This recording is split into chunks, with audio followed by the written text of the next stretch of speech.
This is Sophia. She is the founder and owner of an online shop selling tech gadgets.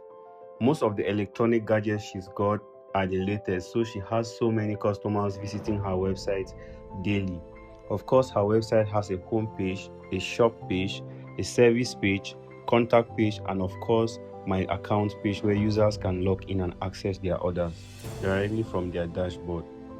Sophia has new and returning customers every day. This is Alice. She just logged in into her dashboard and she was able to see her orders. And also we have John, which is a returning customer. He can also log in into his account and see all his orders. And of course we have the admin, which is Sophia. Sophia can also log in and manage all the orders from all her clients. To make all of this possible, Sophia's website needs a backend, a database that stores user accounts, password, orders, and more. Like many developers, Sophia decided to go with MySQL database, an open source popular SQL database to power her website. But there is a problem. The login forms and the search forms of the website were not properly secured, making it vulnerable. This is where everything gets interesting. First, there is Grey Boy, a penetration tester who will try to exploit weaknesses in Sophia's login forms to demonstrate how vulnerable it is. Grey Boy is using Kali Linux, a go-for operating system for all ethical hackers, penetration testers, and cybersecurity enthusiasts. So first, he visits Sophia's website, browses around gradually, and something catches his attention, the My Account button.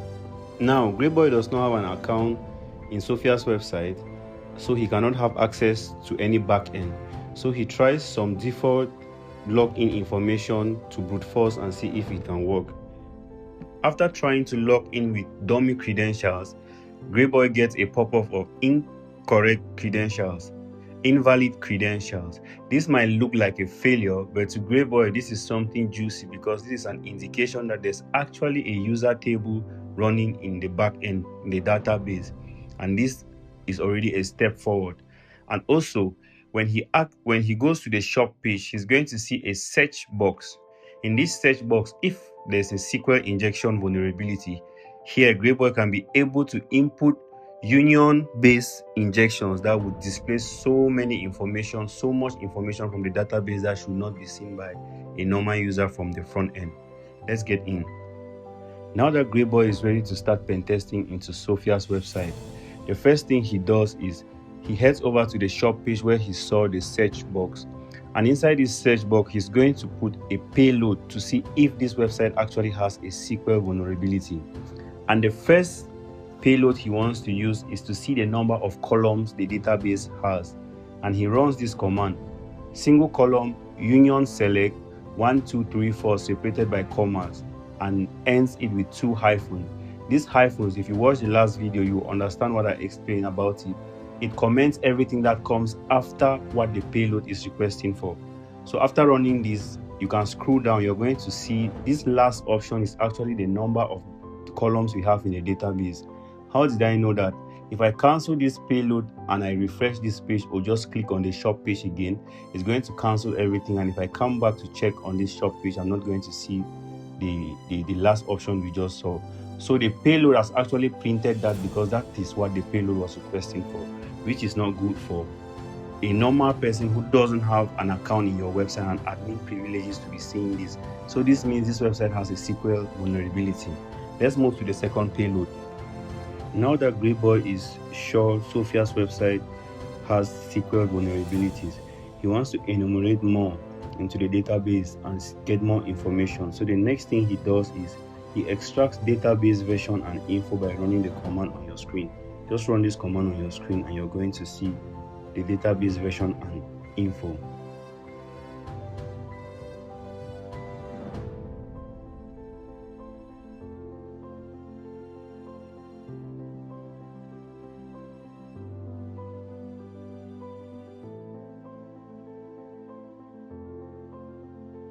After inserting this payload, if Grey Boy scrolls down a little bit, he's going to see this information down, which gives the version of database he's using. You can see he's using 11.83 MariaDB from Debian, and you see the test_DB, and we have a web user at localhost. If this was a real website, you're going to see all the information from the database displayed here, which is not good at all. Let's take the next payload. The next payload Greyboy wants to use, he wants to find out all the table names. He wants to find out all the table names in this database. So run this command on your screen to see all the table names that are existing. And note, this can only work in a website where there is a SQL vulnerability. If the website does not have SQL vulnerabilities, all these payloads will not work. So you need to first of all do what is known as reconnaissance to be able to know if there's actually a SQL vulnerability in the website you're targeting. And remember, you need to target website that you own. Do not test this on websites you don't own, because it is totally illegal and unethical. So we're going to run this command on your screen now to see what we get. After running the payload, you're going to see so many information from the database, both the ones you need and the tables you don't need. And this is not what we need, because this is going to get us confused, especially for people who are beginning. You will not know where to start to. That is when the next payload I'll be displaying on your screen now comes in. This is very specific. They are going to specify, this payload specify the exact table you need from the database, and we need the order table, the orders from the clients, the users in that website, the contact messages, and the product. This is our 4 tables we are targeting. So if you run this payload, it's going to display only the tables you're targeting. So let's run this payload and see. We're expecting to see 4 tables, which is orders, users, contact messages, and products. After running the payload, you scroll down a little bit. You can see on my screen, right, I have orders here, I have users, I have contact messages, and product. So that is what that particular SQL injection payload will display for me. Let's move to the next payload.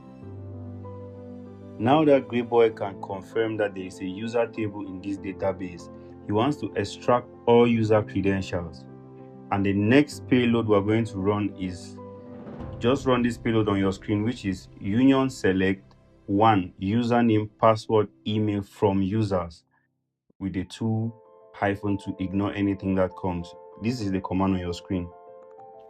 After injecting this payload, if you scroll down, you're going to see all the users that are available in that user table displayed down here, from username to password to email address, as you can see here, from admin to normal users.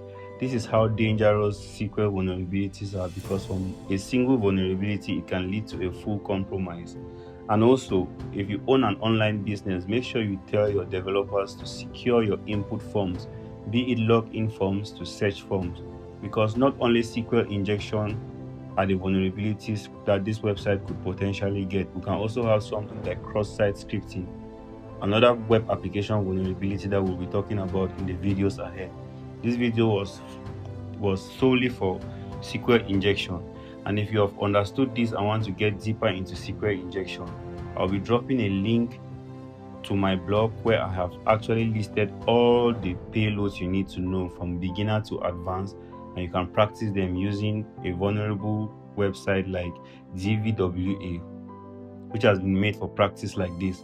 And also, I'll be dropping a lot of videos on web applications so that people who are preparing for bug bounty, they can start training their knowledge from scratch. If you love this video and want me to drop more videos on ethical hacking and cyber security, don't forget to hit the subscribe button, give us a like, and drop a comment what you want me to drop next. Let's start building a community. Thank you for watching, and I'll see you in the next video.